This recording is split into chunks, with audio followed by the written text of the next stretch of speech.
Carbon Creek. This is Star Trek Enterprise Season 2. Yes, we're into Season 2 right now. And I'm going to be shilling big time on this episode. Oh man, it's not a time travel episode.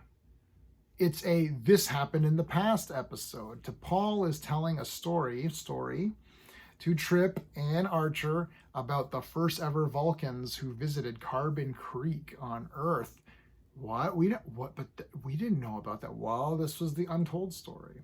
We're going to review this using my space system: story, pacing, artistry, characters, enjoyment. Each category gets a score between 0 and 2. 2 is the best you can get in any category, and we're going to give the storyline a big 2. Look, you can say this potentially can break some lore, some canon. Oh, what happened to First Contact? Blah blah blah.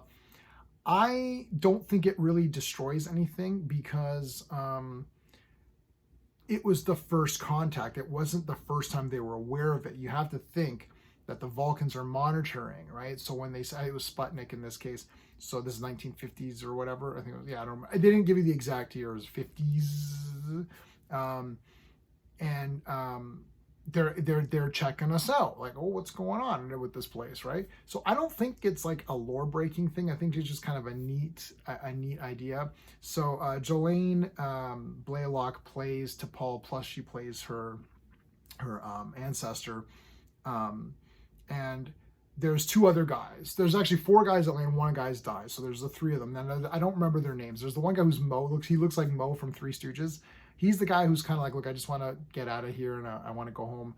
And T'Pol's ancestor, I'll just say T'Pol or whatever, like, she's like, kind of like, yeah, we got to get out of here. But then there's the one guy who likes Earth and wants to hang around and do stuff. These miners get into an accident. He tries to help them. So he wants to stay. And there's a great reference. He says, oh, I got to watch I Love Lucy. That is a great reference because we all know that Lucy is the reason why Star Trek, well, at least one of the reasons why Star Trek became so big.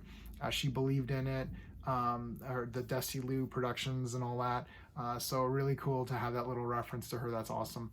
I love the storyline here. Look, this is a for fun episode. You can skip it. You don't need to watch it, but I actually loved it. I'm going to shill on this one. Sorry, it is what it is. I like to hear your thoughts though on this, because is this a deal breaker episode? You're just like, what is the point? Pacing, I'm giving it a 2 out of 2 because I'm shilling for this one. I love it. I was so engaged in what was going on.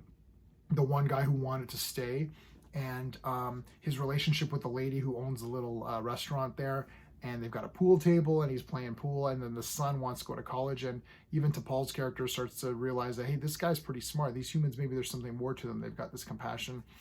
So I loved all that stuff, and I know it's not like a fast-paced one, but for me the pacing is how interested I am in continuing to see the episode. I loved it. I could watch it again. Awesome. The artistry, look, there's nothing big to give you a big point on the artistry, but I'm going to say everything looks good. I believed that they were in Carbon Creek. Like, it looked very believable to me. I like their outfits. The ships look cool. I love the Vulcan ships, man. Oh, and the Vulcans. I'm giving this a 2 out of 2 for artistry. Screw it.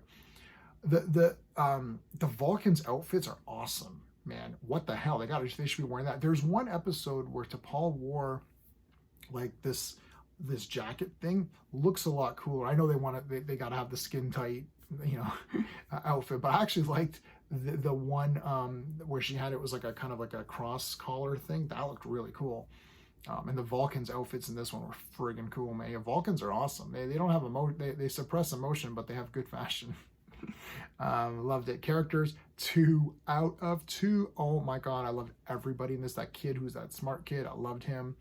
The mom was great. Great interactions where she kisses the guy and he's like, that was enjoyable, or that was that was very enjoyable or something. She's like, oh. She's like, well, I haven't kissed anybody in a while, but I was hoping for something more than that. I did say very. All that stuff is great. The crew of the Enterprise isn't in this. So normally if the crew of the Enterprise is in it, I just give it 1 point because I just love everybody. So this is all different characters, all new characters, but each one of them was so well realized. And I believed in all of their emotions and their reactions to stuff. I love that the one guy ends up staying. I think it's so cool.